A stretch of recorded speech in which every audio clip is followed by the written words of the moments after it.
Alors, juste avant de commencer, bon, allez, on ne va pas se faire de la promo encore une fois, mais l'idée ce soir, c'est de pouvoir travailler pour cette association. L'association Ressources, en fait, elle est née il y a quelques temps. D'abord, elle est née dans plusieurs têtes il y a quelques années. Et puis, des gens se disaient, mais finalement, comment on peut aider ceux qui n'ont pas les moyens aujourd'hui de pouvoir être accompagnés thérapeutiquement? C'est-à-dire, alors, il y a plein de thérapeutes formidables qui, de temps à autre, peuvent donner un coup de main, c'est-à-dire aider quelqu'un qui est vraiment sur le bord, éviter qu'il glisse. Et puis cette personne qui commence à moins glisser, qui commence à être moins sur le bord, se dit mais finalement j'aimerais bien aller un petit peu plus loin. Et là il y a la limite, bien sûr la limite financière. Et on s'était dit ben voilà, si on arrive à créer une association dans laquelle on puisse récupérer de temps en temps des fonds qui permettraient justement, bizarrement, d'aider les thérapeutes. C'est-à-dire quelque part de pouvoir payer ce que les autres ne peuvent pas payer. Et donc on commence à avoir cette idée, c'est-à-dire de pouvoir permettre à des thérapeutes de faire leur métier. Évidemment, bon, il y a une petite exonération, je dirais que la consultation n'est pas totale, mais en tout cas on arrive à en payer 80% pour qu'il reste un petit geste symbolique de l'autre côté et que ces simplement, ou ces énormes 20% de l'autre côté, permettent à toute personne de pouvoir être accompagnée thérapeutiquement. Donc on a lancé le projet, on a lancé l'idée, puis on s'est dit, bon, c'est bien beau d'avoir des idées, il faut qu'on ait un support. Alors on s'est dit, ben voilà, qu'est-ce qu'on fait la nuit? La nuit, on va essayer de réfléchir, on va essayer d'écrire. Et puis, avec certaines d'entre vous d'ailleurs dans cette salle, on s'est lancé, alors des professionnels, des amateurs passionnés, et puis on a dit, on va faire un magazine. Bon, c'est bien beau, mais alors un magazine payant? On a dit non, on va faire un magazine gratuit. Alors vous me direz, un magazine papier? Je vous répondrai non, un magazine numérique, parce que le papier, il est très cher, il était trop cher pour nous. Donc on s'est dit, on va faire un magazine numérique qui s'appelle Ressources, parce que notre credo, notre histoire intérieure, c'est de se dire, mais finalement, on a déjà en nous toute cette histoire de réussite. On a aussi cette histoire, entre guillemets, de souffrance, de blessure, mais on a cette capacité de réussir. Donc, on va l'appeler Ressources, ce magazine, parce que tout est à l'intérieur. Alors, ce magazine est sorti le 26, je crois, Nicolas, le 26 du mois de mars dernier. On avait le projet qui sorte pour le solstice, mais bon, il y avait un peu de fatigue. Et il est sorti le 26. C'est je peux le dire, c'est un joli petit magazine d'une centaine de pages. Et dans ce magazine, vous trouverez des choses qui n'intéressent personne. Ça parle de confiance en soi, ça parle d'héritage familial, dans le sens non pas patrimonial dur, mais plutôt psychologique. Ça parle des enfants et des écrans, ça parle d'un certain type de voyage, ça parle aussi du rapport avec les autres, enfin de plein de choses qu'on a jugées intéressantes. Et c'est toujours dans cette idée de transmission. Ça fait plusieurs années que moi je fais des petites causeries, des petites conférences à Toulouse et puis un peu ailleurs. C'est la première fois que je fais payer quelqu'un. Alors ça pour moi c'est une forme d'émotion, mais du coup ça rentre pas dans mes poches, alors ça va. Et dans ces causeries, depuis quelques années, c'est du partage. Quel partage d'abord? Il se trouve que je passe beaucoup de temps dans un cabinet qui est pas très loin d'ici, rue du Rempart-Matabio. Et ce temps, j'essaie de le consacrer à des gens qui ont non pas forcément des difficultés, comme on dit, mais qui aimeraient parfois y voir un peu plus clair, qui aimeraient réussir des choses ou comprendre pourquoi les systèmes de programmation sont toujours les mêmes et que malgré que finalement on sache, on reproduit quand même négativement. Alors j'y passe beaucoup de temps.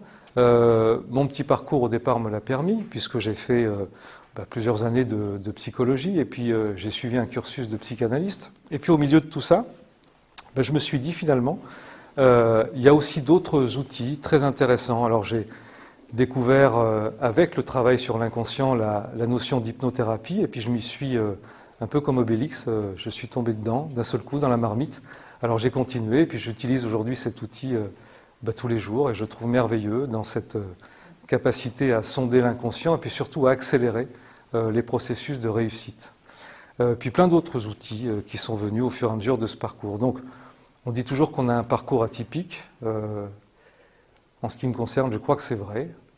Ces conférences, ces causeries, ce travail, c'est pas venu par hasard en fait. Moi au départ, j'ai été il y a 25 ans maintenant, ce qu'on appelle un chef d'entreprise.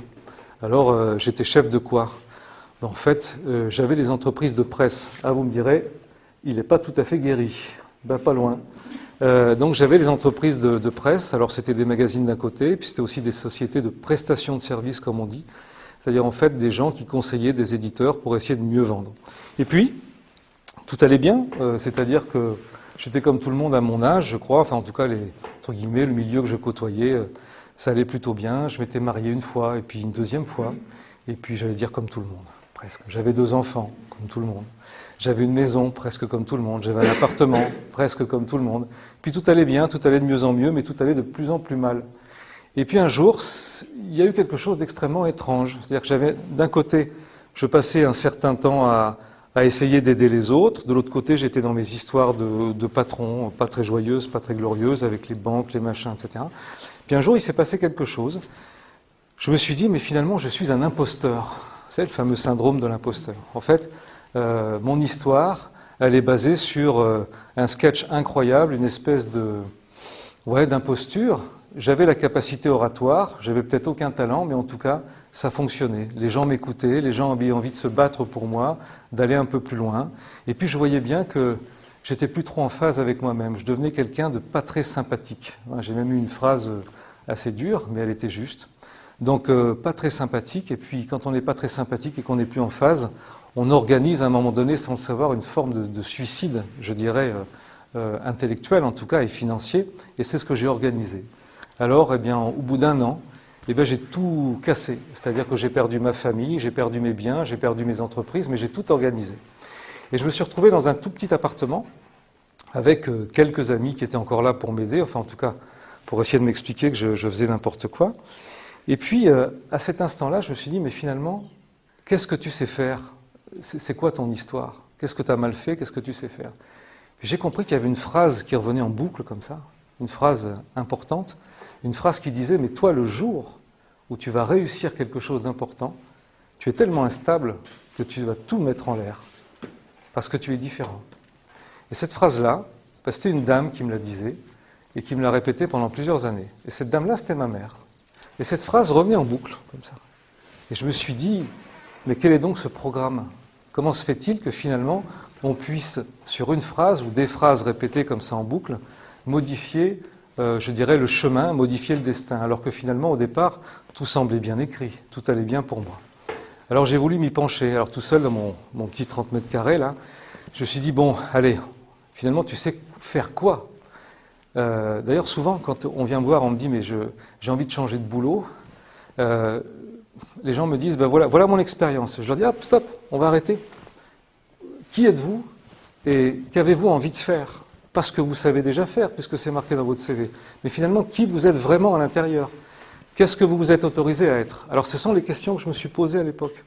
Finalement, qui j'étais vraiment et qu'est-ce que je m'autoriserais ? Quelle est la permission que je vais me donner ? La permission que je me suis donnée à ce moment-là, c'était de me dire finalement, bon, quand je discute avec les gens, visiblement, ils ont envie de faire des choses avec moi, j'arrive à peu près à comprendre le sens de leur souffrance. J'ai fait quelques études qui vont dans ce sens-là. C'est pas tout à fait complet, il faut que j'aille encore plus loin. Mais je crois que le cœur à l'intérieur bat en effet pour l'autre et que j'ai envie de l'accompagner. Alors, évidemment, très vite, les gens m'ont dit « mais ça ne marchera pas parce que dans l'état dans lequel tu es aujourd'hui, ça ne fonctionnera jamais. Il faut au contraire que tu sois totalement immunisé contre ta propre problématique et là au moins ça ira parce que tu seras objectif, etc. etc. » Alors, encore une fois de plus, j'ai fait exactement comme René Char le dit. René Char, il a écrit une phrase qui m'a poursuivi, je dirais, tout au long de ma vie, qui continue encore à être là. Cette phrase, elle dit « Prends ton bonheur, saisis ton risque, et à te regarder, ils s'habitueront. » Et bien cette phrase-là, voyez-vous, elle m'a porté, et je me suis dit, c'est cette histoire-là, voilà, ils vont s'habituer à moi. Et j'ai continué, et j'ai commencé. Et chaque personne qui venait me voir, finalement, je me disais, mais cette personne, elle fait un chemin pour venir me voir, elle va me donner le prix d'une consultation, elle ne sait pas la souffrance qu'il y a derrière, mais elle va me faire confiance. Et bien, tous les gens qui sont venus depuis ce moment-là m'ont aidé d'une force considérable, parce que pendant un certain temps, je me suis oublié. J'ai oublié la programmation, j'ai oublié la souffrance, j'ai oublié le problème, et je me suis centré sur eux.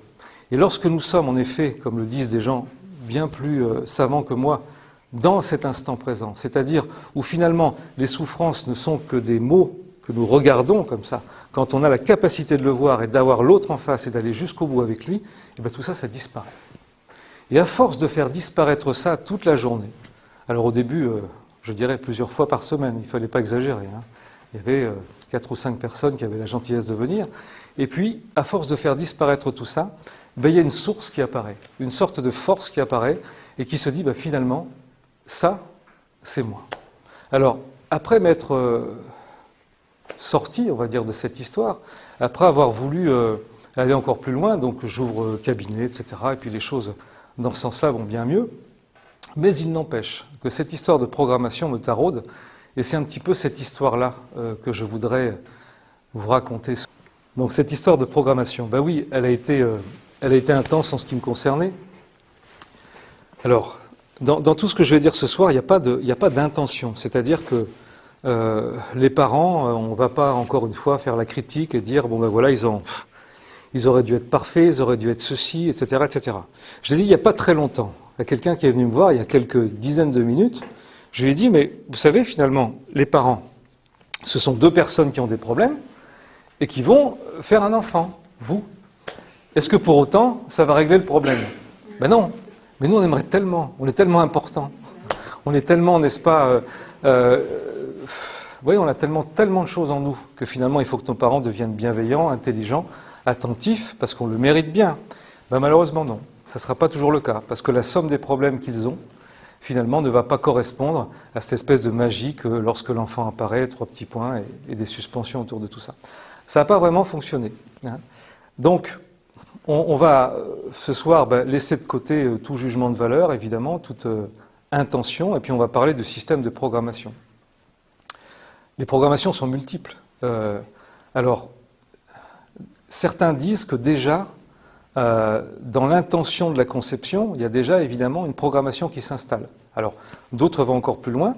Dans le magazine Ressources Publicité, vous avez un très bel article sur la psychogénéalogie. Voilà, pour ceux qui s'y intéressent, c'est intéressant, entre autres, parce qu'on va valider le fait que quand on arrive sur Terre, ben en effet, il y a un pourcentage sur 3 générations qui va appartenir, en fait, à nos aïeux. Et ce pourcentage comportemental, en effet, il va pouvoir parfois expliquer ce qui peut être inexplicable. Que se passe-t-il? Comment, moi, je ressemble à mon arrière-grand-père, alors qu'en fait, on ne s'est jamais parlé, que mon père est peut-être parti, ne l'a jamais lui-même connu? Eh bien, le système, donc la science, puisqu'elle s'appelle comme ça, de l'épigénétique, va nous dire, finalement, si, il y a quelque chose qui arrive, et on a longtemps pensé, en effet, qu'on arrivait, entre guillemets, sur un point de vue scientifique, sur Terre, avec une notion de l'absolu zéro, et qu'on était donc une forme d'éponge, hein, qui allait, au fur et à mesure de l'histoire pouvoir se créer, et les savants nous disent aujourd'hui, non, pas tout à fait. Alors, vous me direz, c'est étrange, parce que si on modifie les systèmes de vocabulaire, on va pouvoir trouver des choses qui viennent, par exemple, des formes différentes de spiritualité. Finalement, on nous parle quoi? D'une forme de karma, mais on ne va pas l'appeler comme ça, on va l'appeler épigénétique. On ne va pas l'appeler transcendance, on va l'appeler épigénétique. Donc, finalement, les choses vont se regrouper à un moment. Et on va s'apercevoir qu'en effet, les 10% vont influer sur le comportement qu'on va avoir plus tard, qu'on a à peu près 40% qui vient du système éducatif, c'est-à-dire du comportement de nos parents, donc on est à 50%, on a à peu près 30% qui va venir de l'environnement restant, et si vous faites le calcul, il y a un tout petit pourcentage qui va venir de ce que nous allons appeler le libre arbitre, c'est-à-dire notre propre capacité à pouvoir nous libérer finalement de tout ça. Donc la tâche, elle est rude, parce que c'est 25-30% contre 70 ou 75%.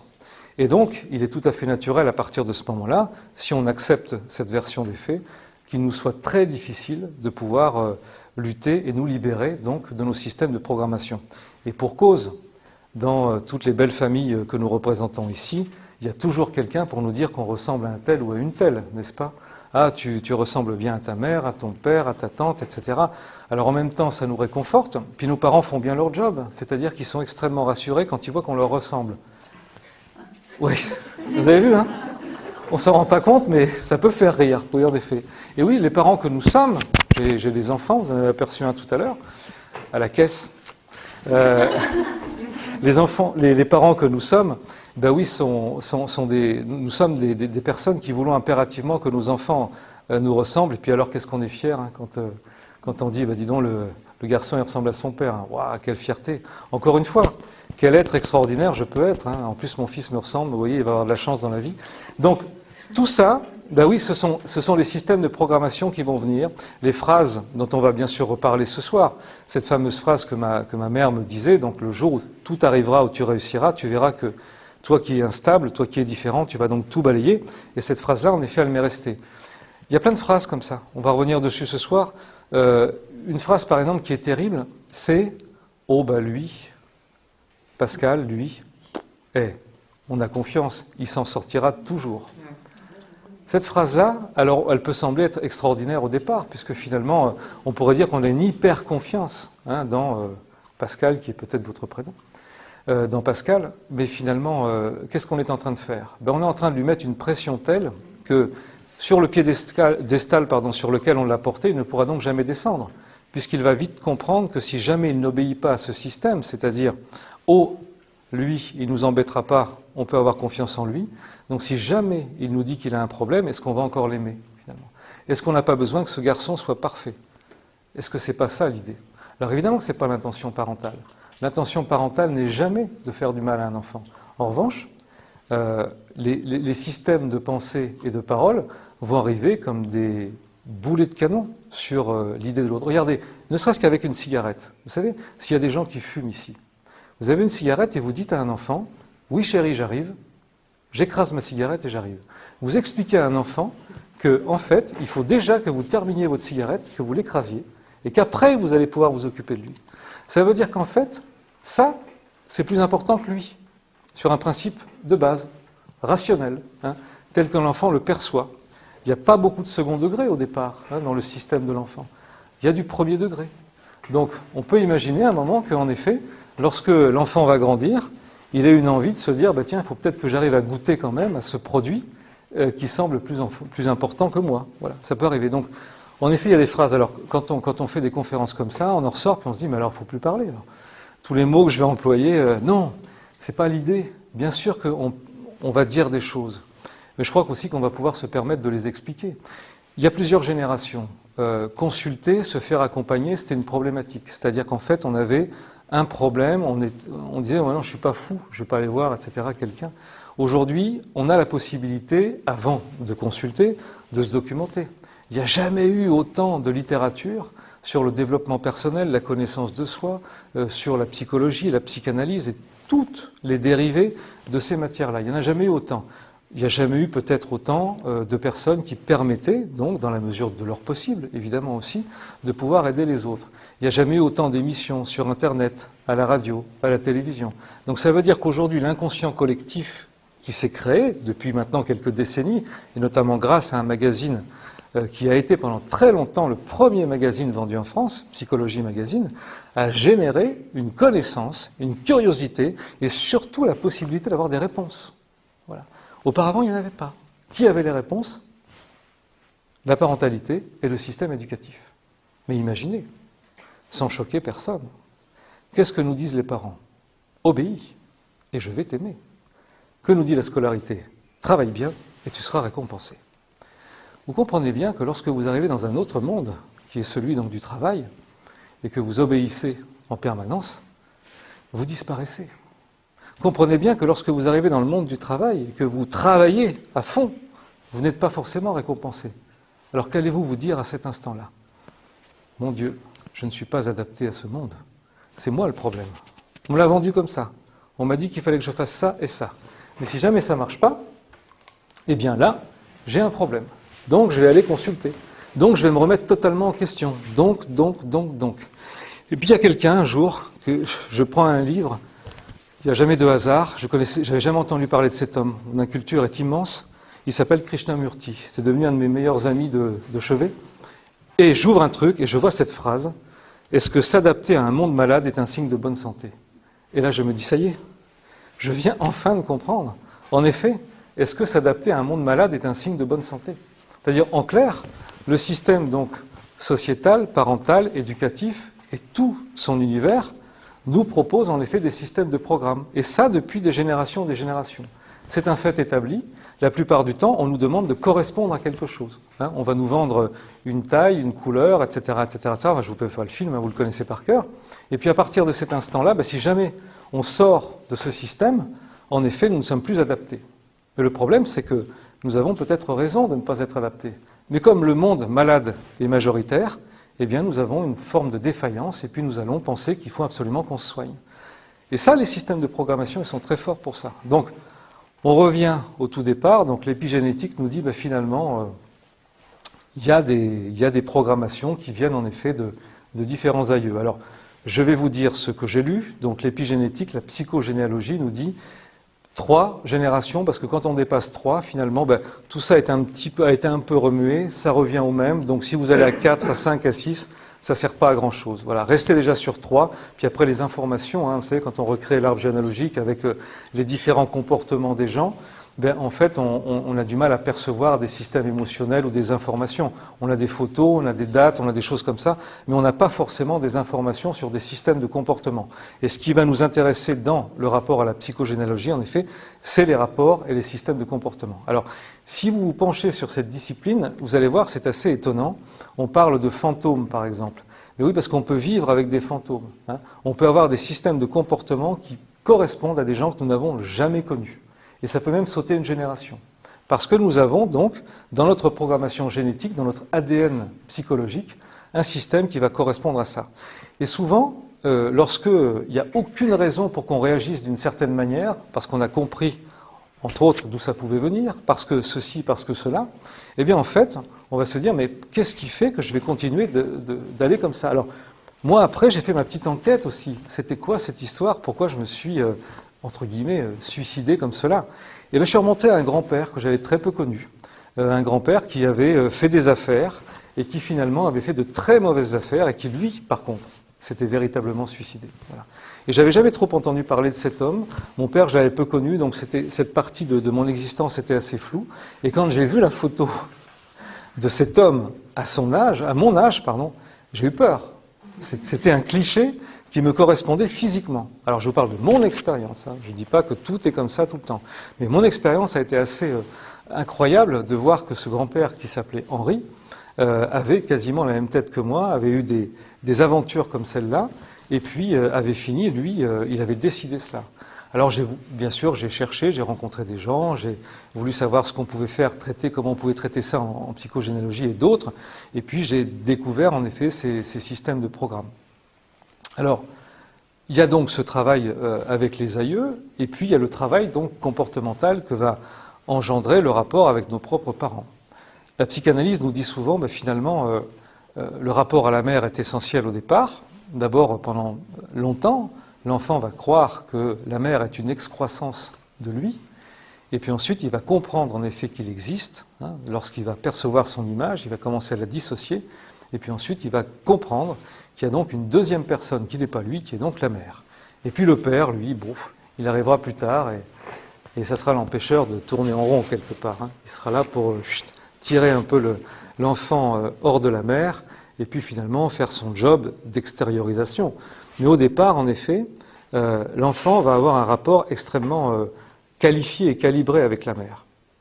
Aujourd'hui, on parle beaucoup, par exemple, d'une certaine catégorie de personnes, et on appelle ça des pervers narcissiques. Voilà. Alors, il y en a dans toutes les conférences, il y en a dans tous les bouquins, il y en a partout. Ils ont chacun leur opinion dessus. Et puis, lorsqu'on on essaie de comprendre comment, au départ, démarre ce processus de narcissisme, cette blessure narcissique profonde, on va s'apercevoir que le rapport avec la mère, en effet, va être extrêmement important dans ça. Que va-t-il se passer ? En fait, le garçon va être ce qu'on appelle un transgresseur, si c'est un garçon. C'est-à-dire qu'en fait, il va commencer à faire des choses, et puis la maman va commencer à lui permettre. Elle va le disputer, mais elle va le laisser faire encore plus. Il va donc transgresser. Et puis elle va lui pardonner. Et puis il va aller encore plus loin. Et puis on va toujours lui pardonner. Parce que ce type de pervers, en plus, généralement, est assimilé à ce qu'on appelle aussi des hauts potentiels. Donc il a une forme d'intelligence qui est très soutenue et très développée. Donc, de par son intelligence, de par sa capacité à s'adapter à chaque personne qu'il va rencontrer, il va donc être un séducteur aussi, il va être séduisant. Et il va permettre, en effet, le pardon. Donc lui, dans sa démarche d'adulte, il y a quelque chose qui va arriver et il va se dire finalement, eh bien, je peux, moi, continuer d'être comme cela. C'est-à-dire que quoi que je fasse avec les gens, je peux tout me permettre et donc on va me pardonner.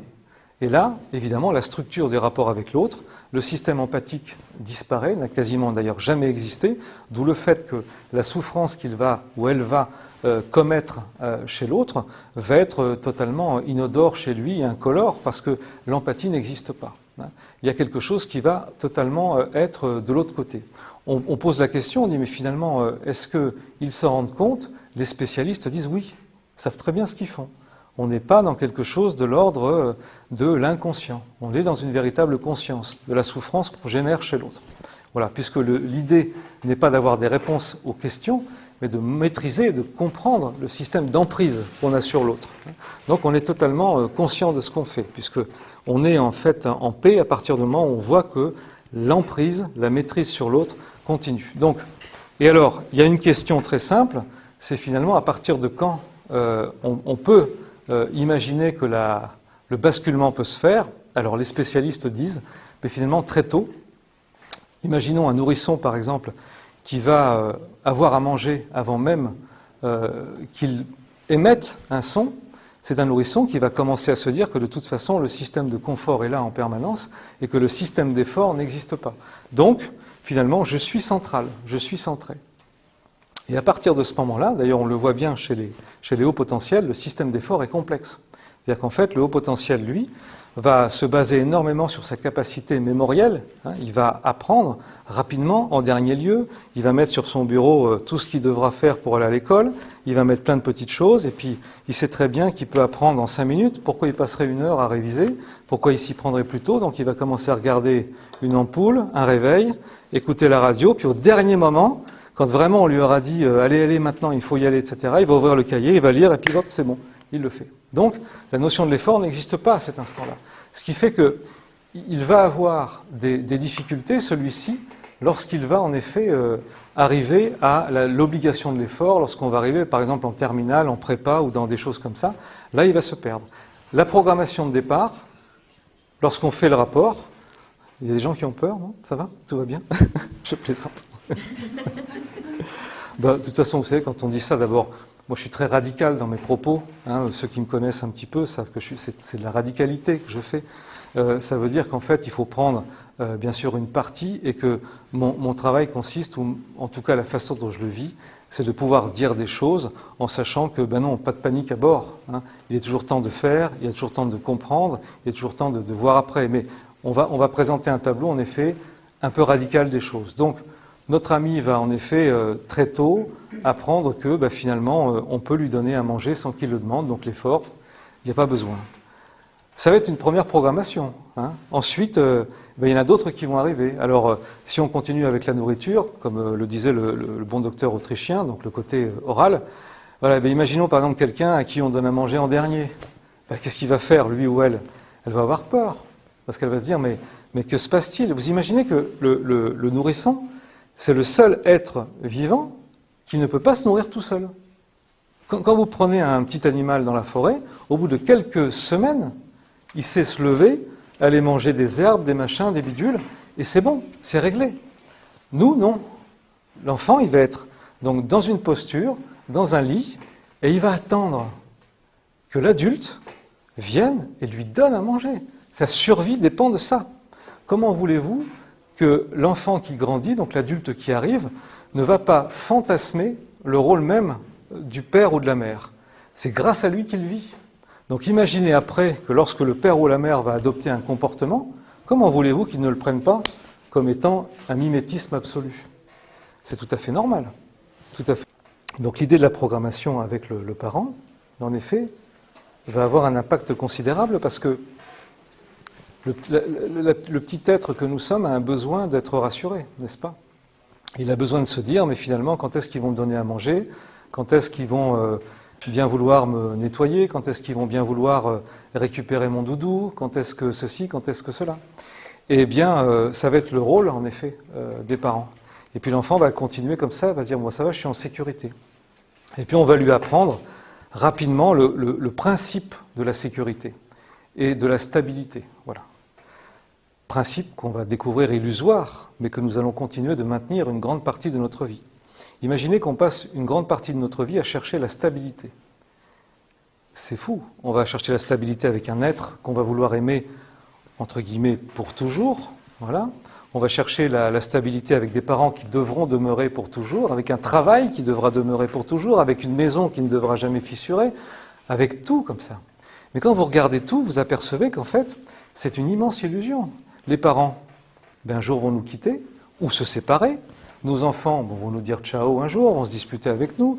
La personne avec laquelle on allait passer toute notre vie, ça en sera peut-être une autre plus tard. Est-ce qu'elle va nous quitter? Est-ce qu'elle va rester avec nous? Est-ce qu'on va la quitter? La maison sur laquelle on avait tant investi, il y a une craquelure, il y a un machin, il faut la vendre. Et puis tout est comme ça. Donc le principe de stabilité sur lequel on va forger nos croyances de départ et donc qui vont devenir, pour nous aussi, des systèmes de programmation, va être faux. Imaginez, si on reprend un tout petit peu les choses, donc, la stabilité, c'est faux, entre guillemets, c'est faux. L'éducation parentale, c'est pas complet, en effet, c'est pas que obéis-moi, il faudrait mettre affirme-toi, voilà. Le système scolaire qui dit, si tu travailles bien, tu as des bons points. Bon, après, quand je vais bosser, je me rends compte que je travaille, mais que personne ne me dit que je travaille bien, donc je suis hyper frustré, et je cherche, vous savez, le fameux mot qu'on n'a jamais prononcé, la reconnaissance. Qu'est-ce que tu veux? Moi, je voudrais de la reconnaissance. Mais c'est quoi la reconnaissance? C'est de l'argent? Non, c'est de la reconnaissance. Je voudrais qu'on reconnaisse le travail que je fais. Donc tu voudrais qu'on te dise que le travail pour lequel tu es payé, c'est bien. C'est ça? Oui, mais pas que. Je voudrais aussi, je ne sais pas trop quoi. Enfin bref, je voudrais que de la reconnaissance. Donc voilà les empreintes parentales aussi qui vont continuer.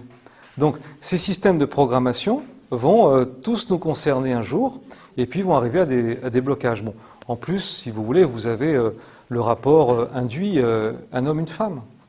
Ces deux personnes. Regardez comme la nature, je ne sais pas ce qu'elle fait parfois, elle fait des trucs super. Elle est hyper complexe. Un homme, une femme, c'est vraiment deux planètes totalement opposées. Voilà. J'ai dit il n'y a pas très longtemps à quelqu'un, mais une femme, par exemple, a quand même besoin de pouvoir valider la sécurité chez l'homme s'il se rappelle de ce que, elle lui dit. Et puis, lui, il va sentir une forme de sécurité et de liberté à partir du moment où il va sentir la liberté. C'est-à-dire, en gros, bon courage. Mais la nature nous dit, en gros, nous dit, ouais, mais c'est bien, parce que les deux, là, s'ils arrivent à marcher, ils vont permettre à l'humanité de continuer d'être là. Waouh! Le challenge est immense. En gros, deux trucs qui n'ont rien à faire entre eux, il faut que ça marche, et il faut que l'humanité, c'est à cause de ça, ou grâce à ça, si je puis dire, que l'humanité va continuer. Vous imaginez la difficulté? Et les gens disent, je comprends pas, on se comprend pas comme ça naturellement, avec fluidité. Mais c'est normal. Je suis désolé pour ceux qui viennent me voir de temps en temps, mais je vais la répéter, celle-là. Parfois, donc on n'a pas le même sexe, parfois. On n'a pas le même âge. On n'est pas né au même endroit, on n'a pas fait les mêmes études, on n'a pas rencontré les mêmes gens, on n'a pas la même culture, parfois on n'a pas la même posture politique, on n'a pas les mêmes opinions religieuses, on n'a pas les mêmes hobbies, et on voudrait qu'on s'entende. Mais non, la logique veut justement que ça soit beaucoup plus complexe que ça. Alors ne soyons pas surpris, en effet, si entre nos systèmes de programmation, si entre tout ce qu'on est en train de vivre au jour le jour, la rencontre soit difficile. Enfin, en tout cas, le vivre ensemble soit difficile. C'est un mot qu'on emploie beaucoup en ce moment. On parle beaucoup du vivre ensemble. Et puis on dit, voilà, il faut qu'on apprenne à vivre ensemble. C'est très compliqué. C'est très compliqué. Pour ça, bien sûr, il y a un ciment qui est extraordinaire, qu'on voudrait mettre en permanence et qui est très difficile à maintenir, parce que visiblement, la façon dont on le fait, l'alchimie est dure, c'est l'amour. C'est très complexe. C'est un processus complexe qui, à la fois, nous manque et qui nous peuple en permanence. Alors, cette sensation donc de programmation, puisque c'est un petit peu le sujet de la causerie de ce soir, vous voyez qu'elle est très dense. Elle est là en permanence. La question, c'est à quel moment on va s'apercevoir que c'est de la programmation? Est-ce que finalement, c'est de la programmation? Est-ce qu'il n'y a pas de bonne programmation? Ben oui, bien sûr. Il y a de super programmations. On peut garder, par exemple, de quelqu'un ce qu'on va appeler des valeurs ou des choses comme ça, et puis on va dire, finalement, voilà, je suis fier de ressembler à mon père ou à ma mère. C'est la bonne programmation. Et puis derrière, on va se dire, mais finalement, c'est quoi ces valeurs dont on parle? Alors on va chercher une valeur, puis on va dire, moi par exemple, ce que j'aime avant tout, c'est la liberté. Très bien. Alors, la liberté, qu'en faisons-nous, comme disait Saint-Exupéry? La liberté, on en fait quoi? Moi je pense que quand quelqu'un est avec moi, je rends cette personne libre. C'est super. Mais toi, que fais-tu de ta liberté? Je sais pas, parfois je la masque un peu, parfois je l'emprisonne un peu. Et bizarrement, nous touchons là une notion importante, c'est celle de l'estime de soi. En fait, l'estime de soi va être la construction que nous allons avoir autour de nos propres valeurs. On a à peu près tous les mêmes valeurs, mais c'est l'ordre qui diffère. L'ordre, c'est encore une fois l'héritage familial, la programmation. C'est-à-dire qu'on va hériter d'une valeur, que l'un de nos parents, ou les deux, vont avoir mis en avant. Et on va se battre pour que cette valeur vive. Si on a un grand respect pour son père, parce qu'il a toujours été à notre idée, dans la droiture, etc., on va prendre ça, puis on va dire, voilà, ça c'est ma valeur. Quelque part, inconsciemment, on va dire, c'est mon héritage. Et puis cet héritage, on va le faire vivre. Et on va le faire vivre d'une certaine façon. Généralement, on le fait toujours vivre pour les autres. On n'y arrive pas trop mal à être à la hauteur pour les autres. Le problème, c'est nous. Nous, on n'est pas souvent à la hauteur pour nous. Donc on va être super droit avec les autres, puis avec nous, on va faire des petites entorses. Qu'est-ce que ça veut dire ne pas être droit avec nous? Ça veut dire que parfois, on voudrait dire quelque chose à quelqu'un, et puis on ne va pas tout à fait le dire, parce qu'on va avoir peur de choquer, on va avoir peur de ceci. Donc on ne va pas être complètement droit avec soi. Donc en fait, on va finalement esquinter un peu cette valeur. Et bizarrement, l'estime de nous-mêmes ne va pas être à la hauteur de ce qu'elle devrait être.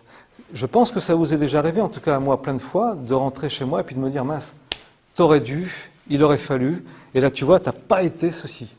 Ça, on parle à notre estime de nous. On est en train de parler à notre système de valeurs qui, quelque part, on l'a laissé un petit peu de côté. Alors, ça, on est encore dans les systèmes de programmation. Donc on peut avoir des programmations positives, et puis on va essayer de les mettre en place. Mais attention, il faut les mettre en place dans les deux sens. C'est ce qu'on va appeler la communication. La communication, c'est un grand mot aujourd'hui qui regroupe ce que nous sommes en train de faire ce soir, ce que fait mon ami avec brio certainement. Moi, je verrai ça après, mais tu dois être... On ne voit pas de loin. Il faut que tu dessines plus gros, en fait. Visiblement. Plus de murs. Il faut que tu mettes plus de murs. Et derrière, en fait... derrière cette idée de programmation, il va y avoir en effet cette sensation quelque part qu'un jour, au long de notre vie, quelque chose ne va pas. Donc la programmation devient une programmation toxique. On va commencer à se dire, mais finalement, ce que je ressens là, je ne comprends pas, c'est pas du tout ce que je veux faire, et pourtant, c'est là, c'est présent et c'est précis. Et c'est là qu'on va se poser la question, en effet, de savoir, mais qu'est-ce que c'est que cette histoire? D'où vient-elle? Et puis après, bien évidemment, comment je vais pouvoir m'en débarrasser? C'est un programme. On va parler d'un programme un petit peu comme un ordinateur. Alors, bien sûr, ça va être un petit peu simple et rapide ce soir, un peu trivial de dire qu'on peut se débarrasser de tout ça. Avec le temps, oui. Et puis, le changement est possible, bien évidemment. Est-ce que le changement radical est possible? Je ne le sais pas, radical, qu'entendons-nous? Mais en tout cas, ce qu'on peut faire, en effet, c'est comprendre le système. Et donc, tout à l'heure, on parlait de communication. La communication, dans ce qu'on fait ce soir, ça peut être un acte qui semble purement gratuit et naturel. Mais imaginez, la communication, si vous la mêlez avec le système de la respiration, vous allez voir que si vous inspirez, là, ce que je vais faire, je vais prendre un peu de vous, un peu de votre histoire. Je vais l'amener à l'intérieur de moi, je vais le bloquer. Et puis là, quand je vais expirer, je vais vous renvoyer un peu de mon histoire. Et donc, si je fais ça, en inspirant, moi, ensuite vous, je vais donc communiquer. Maintenant, imaginez que je bloque une des deux choses. Si je ne fais qu'inspirer de vous, je vais avoir une espèce de tournis permanent, je vais quasiment plus exister, je vais tomber par terre, je suis en déséquilibre. Maintenant, si je fais que expirer du moi, je vais avoir quelque chose d'autre qui va se passer. Mais en aucun cas, le système de communication ne sera fluide. C'est pour ça que dans les grandes sagesses, notamment d'Asie, le système de respiration est au centre même du travail de développement personnel tel que nous le concevons aujourd'hui en Occident. Parce que cette respiration, elle est la base même de la vie. C'est-à-dire, la communication, c'est la vie. Pourquoi le bon docteur autrichien nous parle de sexe? Non pas pour faire des films pornographiques, mais il nous dit simplement, c'est très simple. Si il n'y a pas de désir, il n'y a pas de sexe. S'il n'y a pas de sexe, il n'y a pas d'humanité. Voilà pourquoi le bon docteur autrichien nous parle de sexe. Ce n'est pas ce que parfois on en fait. Il nous dit simplement, c'est l'énergie vitale. Donc, tout ce qui n'est pas passé par le sexe devra être sublimé. Voilà ce que nous disent les psychanalystes. Donc, je ne vous dirai pas ce qu'il faut faire, mais visiblement, l'appel pour pouvoir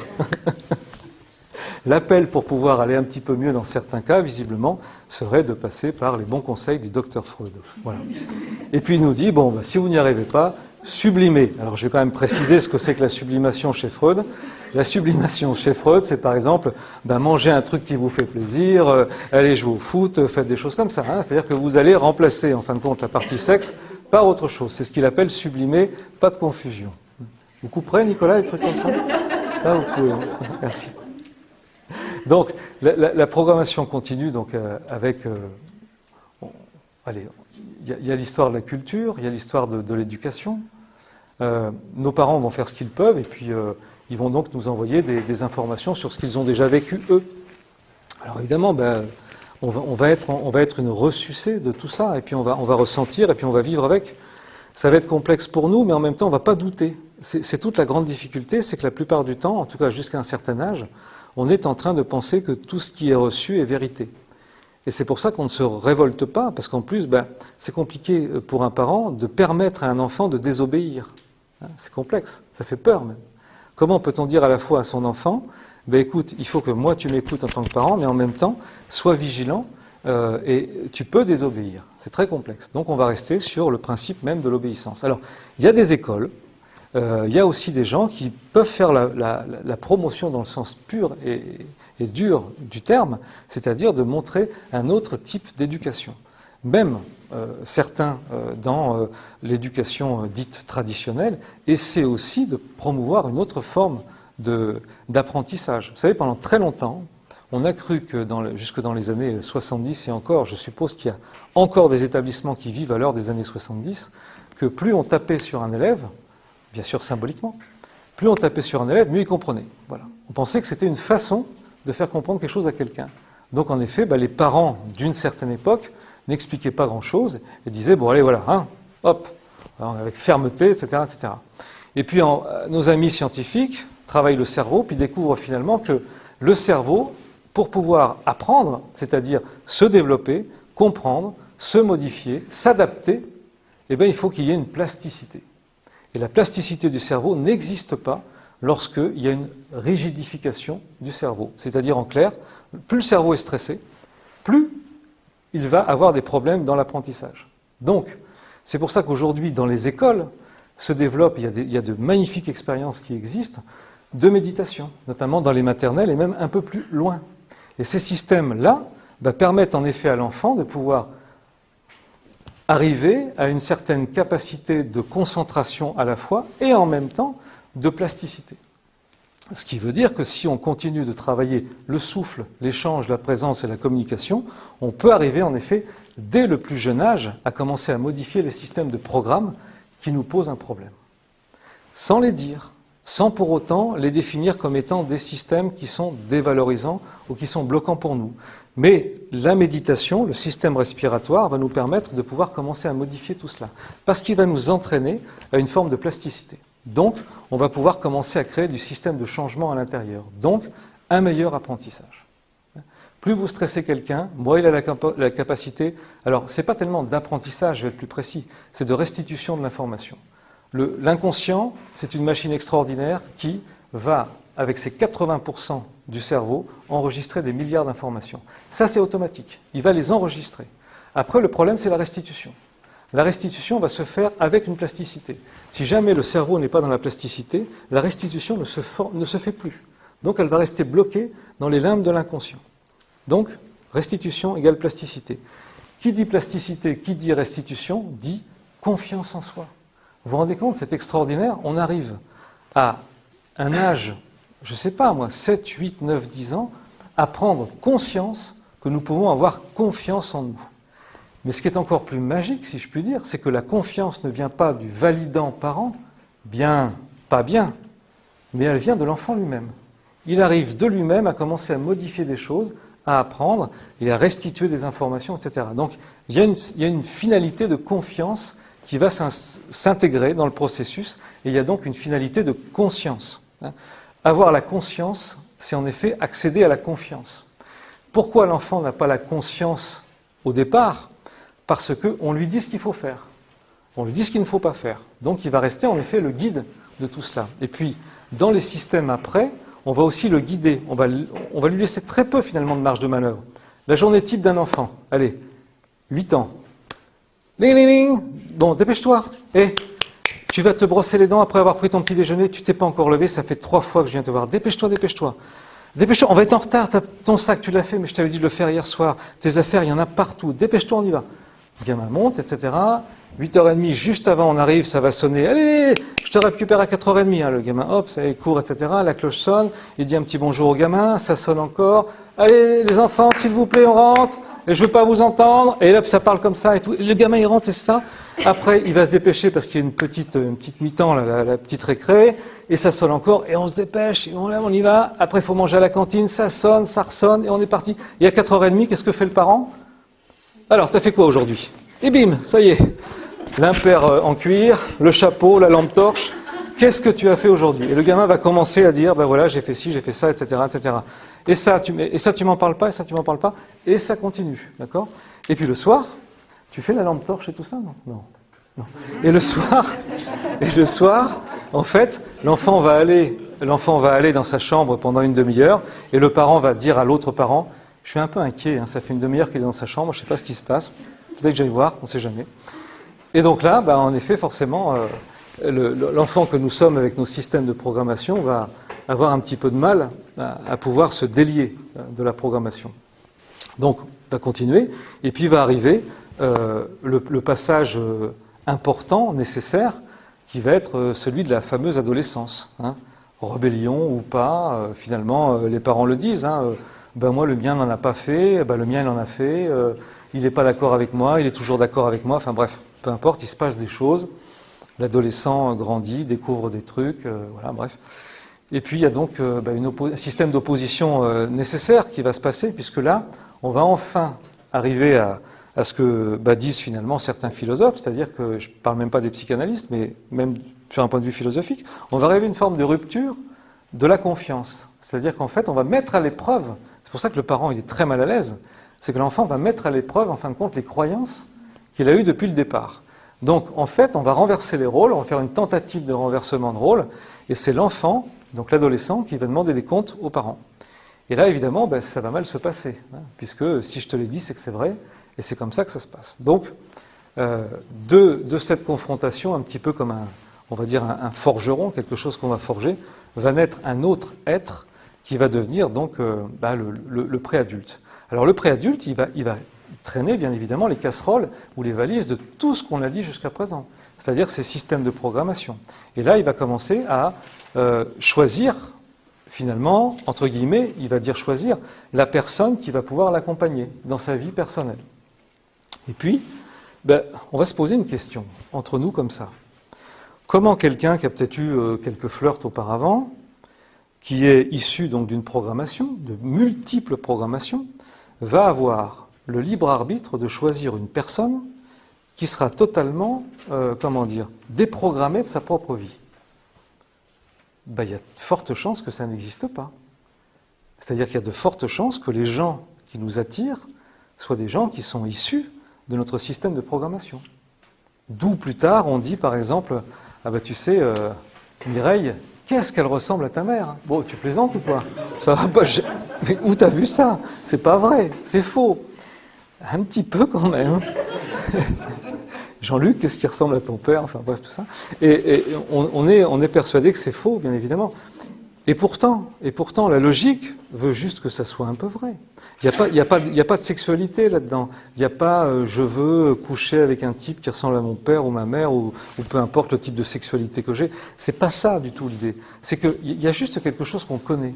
Il y a un parfum de connaissance. Il y a quelque chose qui nous dit finalement, ça je le connais. Ça j'ai déjà vu. Et alors là, vous voyez le mystère de la programmation, c'est qu'en fait, on va se recomporter comme on se comportait à l'époque avec le parent. Si vous avez un parent qui était bloquant, parce que vous n'avez pas trouvé les codes pour pouvoir communiquer avec, et que vous retrouvez un partenaire qui a un parfum un peu comme ça, il y a un moment où vous allez avoir le même comportement. C'est-à-dire que vous allez faire ce qu'on appelle une régression. Vous allez revenir à un stade infantile et vous allez avoir des réponses comme « ben, je sais pas, ben non, pourquoi tu me dis ça, tu m'en veux ?» Mais non, pas du tout. On va revenir, en fait, l'enfant qui parle à son parent. Et donc, on va avoir une situation de blocage. Si toutefois, il y en avait eu, bien sûr. On va revivre les mêmes choses. Et c'est pour ça qu'on peut, en effet, avoir des échecs sentimentaux et amoureux, et puis se dire, bon, ben voilà, ça marche pas, je suis pas bon ou pas bonne à ça, je ne comprends pas, je vais finir ma vie seule. C'est les grandes phrases qu'on emploie dès qu'on a une rupture, on va finir sa vie seule, bien évidemment. Donc on s'imagine le petit chariot, la pluie, les vêtements déchirés, les gens qui passent nous voyant et on dit, ah tiens, elle est seule, il est seul. Ben, c'est pas comme ça que ça se passe, bien sûr. C'est pas de cette solitude-là dont on parle. Mais en effet, on a du mal parce que cette programmation, elle est très intense. Et puis ça, le phénomène que je viens de vous décrire, on va le produire, on va le reproduire. C'est-à-dire qu'en fait, il n'est pas faux d'entendre des gens dire « Ah ben non, Pierre, Jean-Michel ou Mireille et Geneviève, ça n'a rien à voir entre elles ou entre eux. » Et pourtant, quand on va continuer, on va s'apercevoir que si. Il y a une toute petite partie qui correspond en fait à cette histoire-là. Ça n'est pas toujours un problème. Tout dépend de la façon dont on a vécu tout ça et de l'idée qu'on veut se faire de cela. On peut parfois inintentionnellement avoir une revanche. On peut réparer des choses. Quand, dans des moments dramatiques, nous avons par exemple un adulte qui frappe un enfant, dans sa petite enfance, cet enfant, il ne peut pas imaginer un instant que l'adulte a une intention mauvaise avec lui. Il est obligé à un moment de penser que c'est de l'amour. Et lui, évidemment, après, il risque de reproduire ce type d'amour. Et ainsi de suite. Une femme qui a vu ce genre de choses, même avec un papa qui a été dur avec elle, eh bien, en effet, va recréer parfois du rapport avec quelqu'un qui aura le même comportement. Et ça n'est évidemment pas parce qu'elle aime cela. Ça n'a aucun rapport. On entend des fois des choses comme ça. Vite fait, ah oui, elle doit aimer ça, se faire battre, parce que c'est le troisième qu'elle prend et qui la frappe. Mais non, évidemment que non, bien sûr que non. Mais c'est cette histoire de programmation. Voilà pourquoi les systèmes de programmation, entre autres, sont hyper importants. C'est parce qu'ils vont nous guider inconsciemment vers, parfois, des systèmes de précipice que nous n'allons pas voir. Et qu'allons-nous faire à ce moment-là ? Eh bien, on va faire comme toute personne qui en a marre, on va se remettre totalement en cause. Et on va dire, mais moi, je suis nul. Eh vas-y, allez, on continue. Et je ne suis pas capable. Et c'est de ma faute, parce que je ne sais pas m'y prendre. Mais la plupart des gens, du temps, les gens, ce n'est pas qu'ils ne sont pas capables, c'est qu'ils ne savent pas comment faire. Et aujourd'hui, les systèmes d'accompagnement, je sais pas, les films, les documents, tout ça, s'il y a bien du sens dans tout ça, ce n'est pas pour leur dire « vous êtes comme ça », mais c'est pour dire « voilà comment on peut faire » à travers des systèmes télévisuels, des magazines. Et, enfin, on essaie de communiquer ce genre de choses. Parce que ces types de programmes, ensuite, peuvent être modifiés. Comment on va s'en débarrasser ? Alors c'est bien beau, toute cette liste-là de choses, bah oui, c'est nos parents, c'est tout ça, comment on fait maintenant, comment on va faire pour s'en débarrasser ? Mais déjà, on va essayer de comprendre rapidement comment c'est arrivé. Donc, on fait un diagnostic, on va essayer de poser les choses, pas bon signe ça. On va essayer de poser les choses, et puis on va se dire finalement, ben oui, il y a peut-être, on peut peut-être modifier. Alors déjà, moi qui travaille avec des gens toute la journée sur justement les systèmes d'évolution, il y a une première chose que j'essaie de comprendre et d'emmener la personne, c'est qu'elle ait conscience qu'elle peut changer quelque chose. Parfois, des gens veulent changer, mais veulent garder la problématique. Qu'est-ce qu'il nous dit ? En fait, il nous dit que malgré toutes nos bonnes intentions, eh bien, on s'est créé une identité par rapport au problème.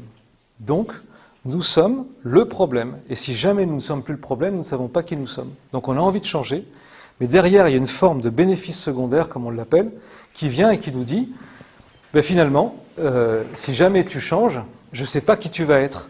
Donc, comme le premier instinct de l'homme n'est pas la survie, mais le familier, donc il va vouloir être familier, c'est-à-dire qu'il va parfois préférer supporter la douleur, la difficulté, même s'il fait une tentative de changement, mais parce que le côté familier de ce qu'il a depuis 30 ans, 40 ans avec le problème, eh bien, ça lui sera plus confortable. Alors il va essayer des choses, et puis il va perdre patience, ça fait 30 ou 40 ans qu'il a un problème, et puis en 3 séances, il va voir que ça ne marche pas, il va dire, ben non, j'y arriverai jamais. Voilà.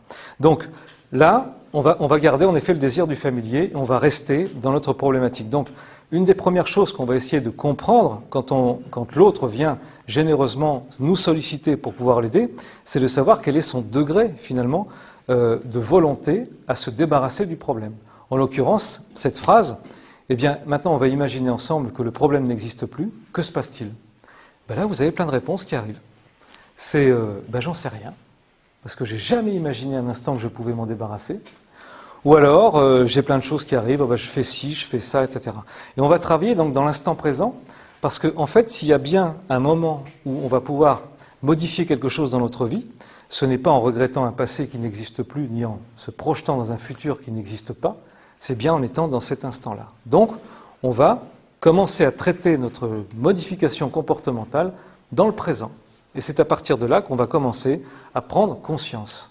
Tous ces mots, nous les écoutons tous les jours, nous les voyons sur Facebook et dans plein de littérature, et ces mots commencent maintenant à nous échapper. Mais en fait, revenons à la nature même des mots. La prise de conscience. Vous imaginez comme c'est fabuleux? Imaginez cet œuf. Vous coupez le haut de cet œuf et vous mettez un C à la place, la partie consciente. Comme quand on met des petites, vous savez, mouillettes de pain, ou quand on prend la cuillère. Ben ça, c'est la partie consciente. Imaginez les 85% qui restent, la fameuse iceberg, c'est la partie inconsciente. Imaginez que toute notre vie, nous allons essayer de travailler sur nous, si on veut, pour pouvoir faire passer du bas en haut. Et aller gonfler cette partie là-haut et avoir de plus en plus de prise de conscience. Imaginez quand on a conscience des choses, on commence à regarder les idées et soudain on découvre que ce ne sont que des pensées. C'est extraordinaire. On découvre que nos souffrances, finalement, c'est des pensées. Ce n'est pas des choses forcément physiques. Évidemment, si on a un problème à une jambe, à un bras, c'est une autre histoire. Mais la plupart du temps, nous avons des problèmes de pensée. Alors on va observer tout ça, puis on va dire, oui, je souffre depuis 30 ans avec un problème de pensée. Je suis heureux avec une pensée. Je fais ceci avec des pensées. Et on va enfin prendre cette conscience. C'est-à-dire qu'en fait, on va commencer à gonfler la partie du haut. Et conscience, confiance, il y a très peu de lettres à changer. Et on va commencer là, en étant dans l'instant présent, en agissant, à modifier les structures de programmation. Alors bien évidemment, c'est technique, c'est un petit peu long, mais il faut que nous ayons cette patience pour prendre conscience. Parce que ces programmations, en fait, eh bien, elles sont culturelles, elles sont sociétales. Quand vous observez, et pourquoi le mal s'est un petit peu amplifié? Parce que auparavant, il y avait quelques sources de la culture sociétale. Télévisuelle, cinématographique, radio, c'était les majeurs. Et puis il y avait aussi, bien sûr, la littérature et les magazines. La littérature ne formate pas. Le magazine commençait à formater, dans les années 70 à peu près. Et puis soudain, eh bien, on va multiplier les sources de formatage. Tablette, comment ça s'appelle, Android, ordi portable, PC. On va multiplier les systèmes qui vont nous dire qu'il faut impérativement qu'on soit comme ça. Ça veut dire que on ne peut pas aujourd'hui échapper. Savez-vous combien vous avez d'informations sur, entre guillemets, des systèmes de conditionnement par jour? Nous en avons, à certains endroits, plusieurs millions. Vous imaginez? Des systèmes de conditionnement qui vont d'une marque sur un yaourt à une chose qu'on a entendue à la télévision, à la radio, qu'on voit sur son iPhone, qu'on a sur Facebook ou sur tout ça. Ça veut dire qu'on n'échappe quasiment pas à des systèmes de programmation. Donc évidemment, à partir du moment où on va mêler notre propre histoire au système de programmation, il est clair que nous allons installer quelque chose chez nous qui va être très particulier, qui va être cette fameuse quête du bonheur. Il va falloir impérativement qu'on soit heureux, une forme de dictature obligatoire. Et comment on va faire dans cette dictature du bonheur? Eh bien, on va aller vers une forme de consommation immédiate. C'est-à-dire, c'est ce que disait le bon vieux docteur autrichien. Si vous n'avez pas du sexe, compensez. Eh bien, le marketing et la publicité l'a très bien compris. Vous voulez compenser? Eh bien, vous allez voir. On va compenser, on va s'amuser. Et donc, on nous propose, en effet, d'acheter plein de choses. Il y a 7 ans maintenant, le Dalai Lama vient à Toulouse. Bon, grande salle, tout ça, zénith, machin, plusieurs jours, hein, super. Il y a un monsieur qui pose une question. Il dit que pensez-vous de l'être occidental? Et lui dit ah, vous parlez de cette personne qui va passer la moitié de sa vie et gagner de l'argent au prix de sa propre santé et passer l'autre partie de sa vie à dépenser tout son argent pour se guérir. Oui, oui, oui, je parle bien de celui-là.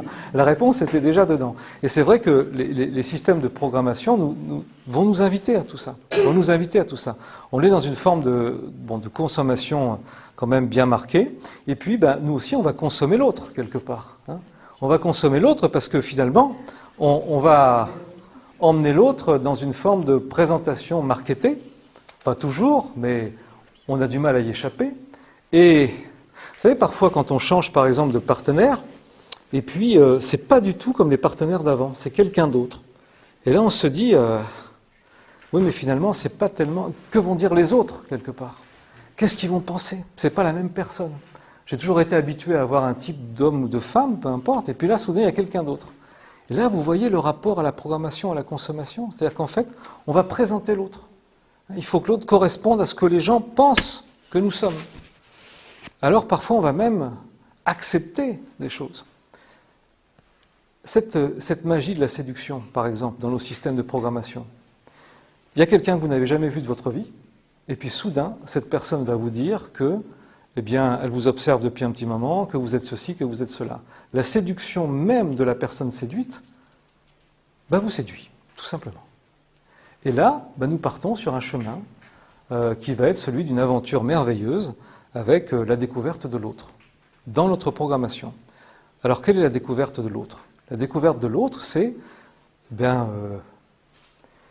alors qu'est-ce que tu aimes dans la vie?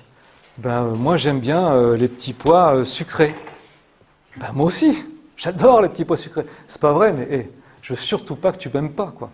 Alors j'adore les petits pois sucrés. Et alors si on allait au cinéma, mais moi j'aime bien les films turcs sous-titrés en afrikaans. C'est incroyable, j'aurais jamais pensé... Tu t'amuses toi là-bas, hein? Ça va pas être facile ça. Hein? J'aurais jamais pensé, une seule fois, pouvoir rencontrer quelqu'un qui avait cette capacité-là.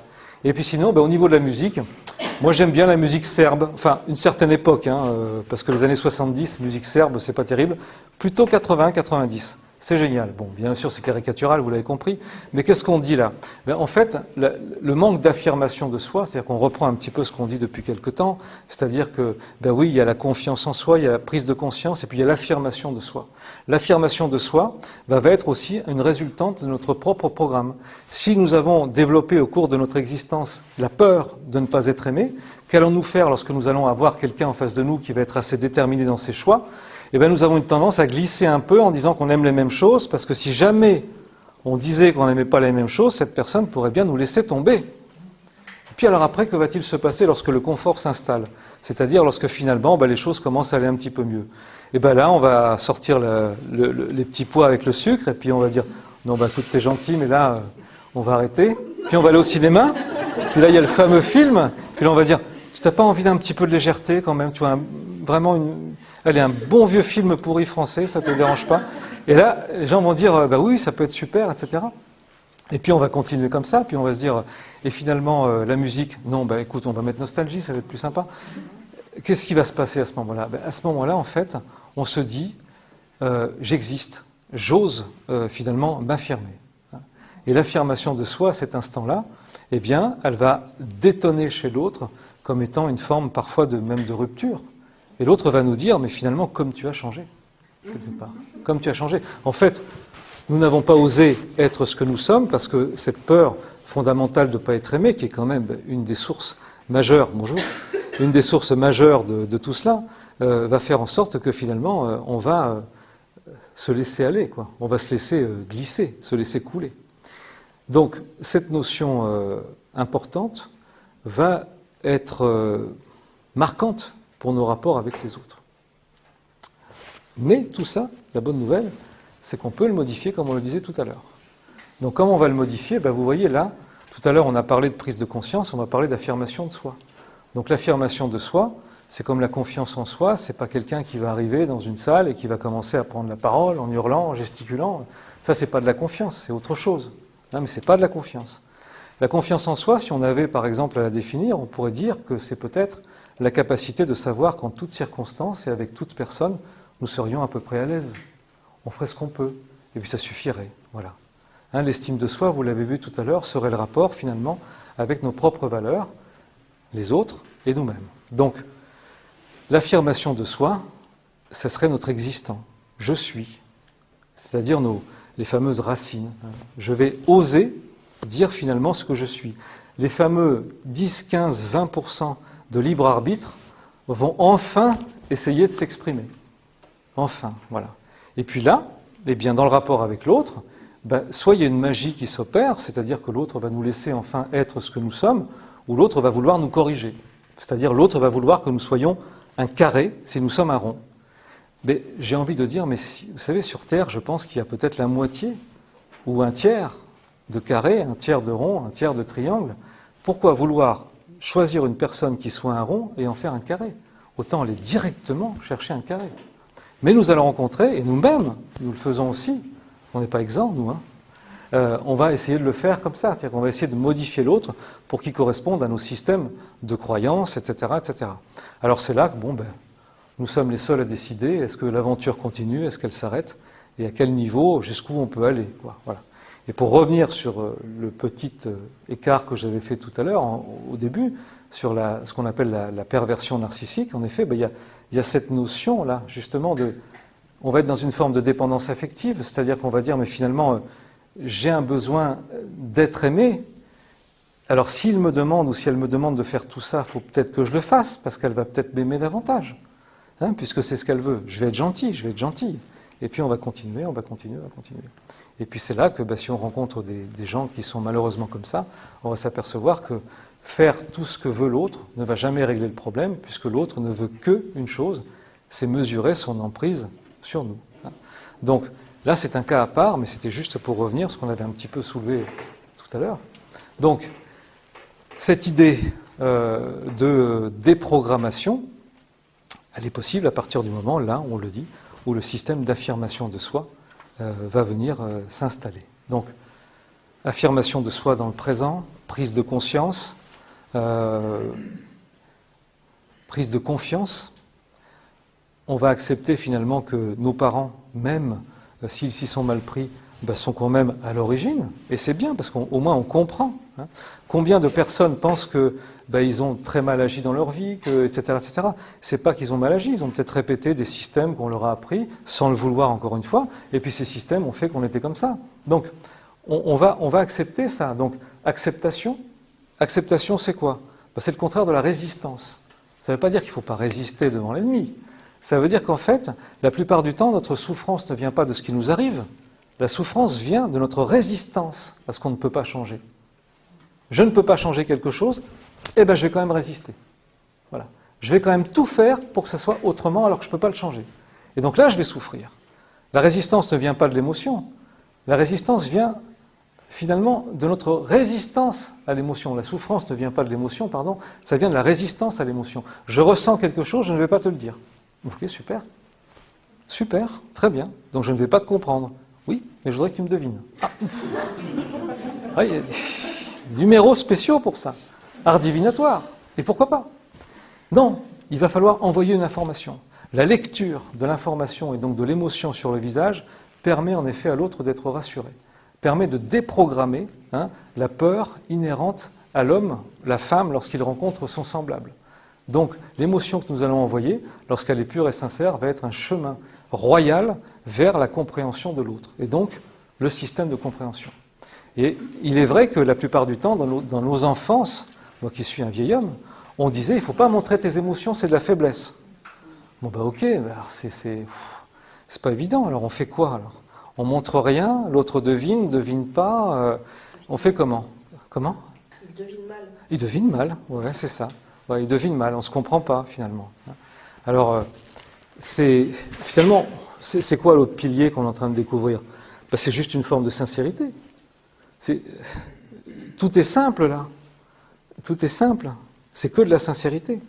C'est dire finalement, si tu m'embêtes, tu m'embêtes. Mais c'est pas pour autant que tu vas plus m'aimer. Oui, on cherche impérativement la stabilité, et puis il y a un truc qui nous perturbe tout au long de notre vie, c'est tu m'aimes? Ça va? Ça n'a pas l'air d'aller. Ça va? Tu m'aimes? Ah ben ça va. Voilà. Voilà, on a réglé le problème. Si tu m'aimes, tout va bien. Donc c'est pour ça que la sincérité dans le rapport, donc l'information, ce qu'on va envoyer comme système émotionnel, va calibrer le degré de relation qu'on va avoir avec l'autre. Et ça va nous soulager. En effet, on va être rassuré. Tout ce que je dis ce soir, évidemment, on n'a qu'une seule vertu, si je puis dire, c'est d'être dans un environnement hyper bien cadré. Après, vous pourrez toujours contester tout ce que je viens de vous dire et vous en aurez raison. Puisqu'on peut toujours dire qu'on peut mentir, qu'on peut toujours faire ça. Bien évidemment qu'on peut tout faire. Mais l'idée de ce soir, c'était de partir d'une chose très simple. On arrive sur Terre déjà avec une forme de programmation. On va continuer la programmation. Nos parents vont le faire avec beaucoup de bienveillance, nous emmener vers des piliers qui ne sont pas totalement adaptés au monde dans lequel on vit. Nous allons croire que nous ne sommes pas adaptés à la société, finalement, alors qu'en fait, comme le disait ce philosophe indien, est-ce que s'adapter à un monde malade est-il un signe de bonne santé? Et nous allons continuer, et nous allons nous remettre en question, et puis nous allons rencontrer des gens avec lesquels on va faire un bout de chemin affectif, qui peuvent correspondre en effet tout en partie au schéma parental du départ. On ne se rappelle plus que nos parents, des fois, ils s'engueulaient, alors on va dire, tiens, je ne comprends pas pourquoi ça ne marche pas, mais finalement, moi, je suis le père de l'époque, toi, tu es la mère, ou tu es le père, je suis le père aussi, enfin bref, peu importe, encore une fois. Mais on va recréer tout ça, ça va être complexe. L'idée dans tout ça, c'est de dire quoi? C'est de dire que d'abord, la notion du temps n'existe pas. C'est-à-dire qu'en fait, on va s'embarquer dans une aventure avec une relation, avec un métier, avec des gens, et puis on va dire, oh là là, mon Dieu, j'ai peur que ça s'arrête. D'accord? Parce que comme si vous voulez, le temps était un indicateur précis qui allait nous empêcher de faire les choses. Oui. En fait, non. Le temps, on le sait, le temps n'existe pas. Le temps psychologique existe, le temps du mental. Mais le temps en lui-même, il n'a pas de sens. Et si je vous disais que vous allez mettre 15 ans à être heureux, mais au bout de la 15e année, vous serez heureux tout le restant de votre vie. Le temps n'a pas de sens en lui-même. On peut être malheureux toute notre vie aussi. Ce n'est pas une histoire de temps, c'est nous qui mettons les barrières. C'est-à-dire qu'on va être dans le radical. Tu es la femme de ma vie, tu es l'homme de ma vie. Et avec ces moments-là, eh bien, on va radicaliser le rapport à l'autre. Et ça devra être comme ça. Voilà. Il y a peut-être d'autres choses. Il y a peut-être un peu de souplesse dans tout ça. Il y a peut-être oui, finalement, à laisser vivre l'instant. On a le temps, je crois. On a le temps de découvrir l'autre, on a le temps de l'apprivoiser, on a le temps de s'apprivoiser, on a le temps finalement d'évoluer, de changer, on a le temps de se connaître, on a le temps de s'aimer, on a le temps de se comprendre. Il faut qu'on arrête de vouloir convaincre tout le monde et qu'on essaie simplement de le convaincre au départ, de le comprendre. Il faut qu'on arrête tout ça. Et cette notion du temps, eh bien en fait, elle va nous ramener à peut-être une des dernières phases qu'on a un tout petit peu appelée là, c'est celle de cet instant présent.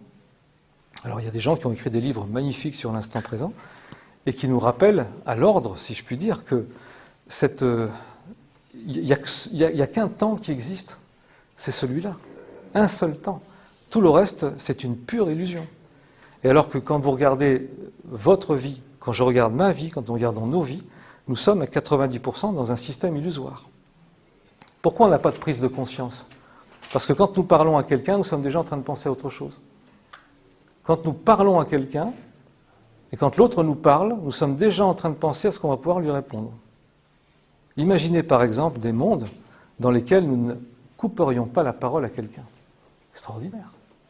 Imaginez des rapports avec les gens où finalement on passerait du temps à exprimer quelque chose sans créer un système d'opposition. Juste en écoutant quelqu'un et en disant finalement c'est son histoire, c'est sa transparence à lui ou à elle. Et voilà la mienne. Mais il n'y a pas d'opposition.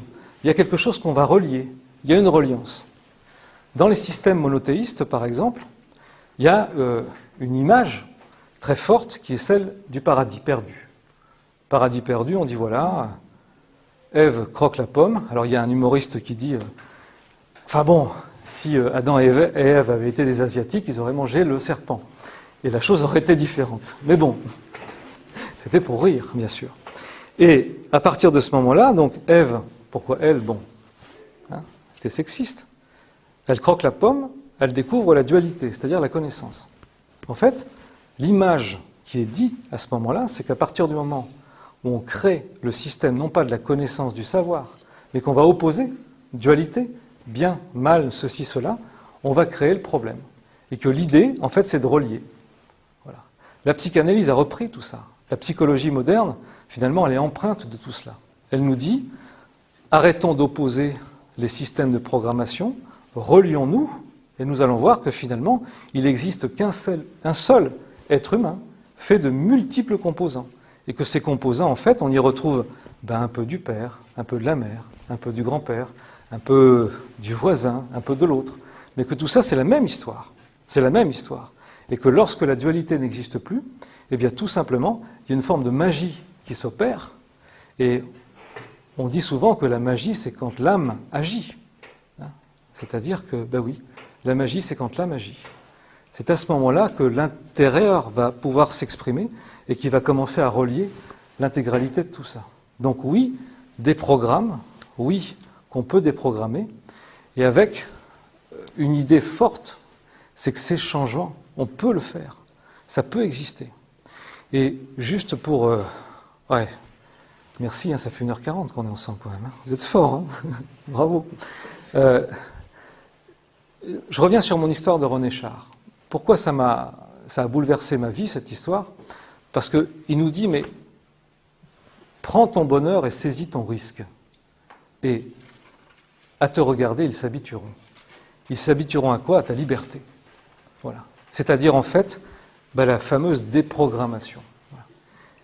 Alors, moi, je vous souhaite de prendre votre risque, de saisir votre chance, et puis, bien évidemment, à vous voir vous aimer, forcément, ils s'habitueront. Merci infiniment. Merci beaucoup.